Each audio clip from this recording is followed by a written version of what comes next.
Hello, শুনতে পাচ্ছিস? তুই উঠেছিস ঘুম থেকে? তুই কিছু জানিস না এখনো? শোন না, তুই সকাল সকাল প্লিজ টেনশন বিল্ড আপ। তুই ঘুম থেকে উঠে প্লিজ টিভিটা চালাবি? কেন কলকাতায় লেডি গাগা হ্যাঁ করছি। আমরা দাঁড়িয়ে আছি নোনাপুকুর পুলিশ স্টেশনে। কাল রাতে এখানেই আত্মসমর্পণ করেছেন বিখ্যাত ডিটেকটিভ সত্যান্বেষী ব্যোমকেশ বক্সির পুত্র অভিমন্যু বক্সি। তিনি শেষ 2 বছর নিখোঁজ ছিলেন এবং আজ তিনি পুলিশের লকআপে। আমরা দেখতে পাচ্ছি এসে পৌঁছেছেন প্রবাদ প্রতিম সত্যান্বেষী এবং তার পুত্রবধূ। আরও চাঞ্চল্যকর তথ্য হলো মার্ডারের লাশ উধাও। তাহলে কি কোনো বড় ষড়যন্ত্রের সঙ্গে জড়িয়ে পড়েছেন একসময় আইকন ডিসি অভিমন্যু? কেনই বা তিনি উধাও ছিলেন? কেনই বা ফিরে এসে এরকম একটা খুনের রহস্যে তিনি জড়িয়ে পড়লেন?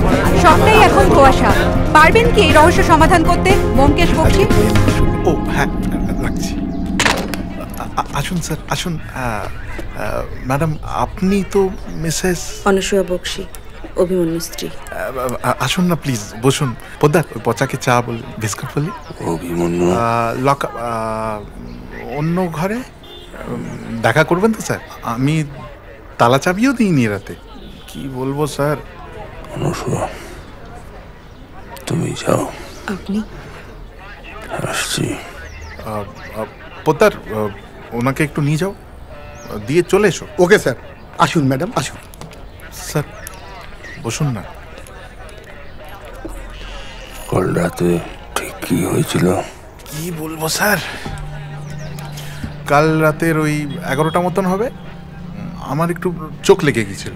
হঠাৎ দেখি একটা ছুরি ঢপ ঢপ করে রক্ত ঝরছে।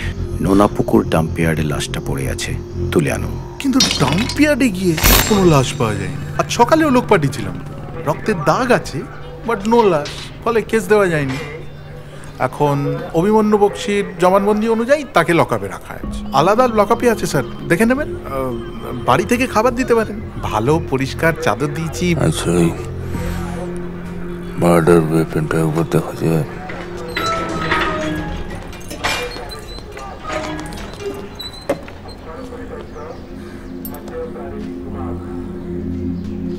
আপনারা কথা বলুন, আমি বাইরে আছি।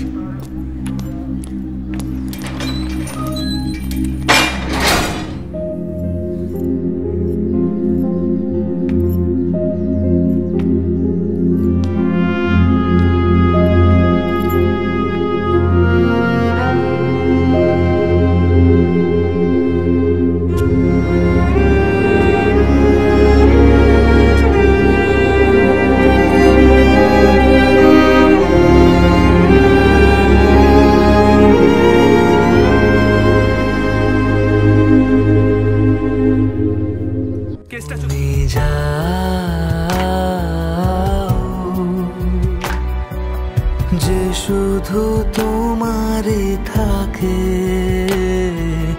বাড়ি ফিরে এসো।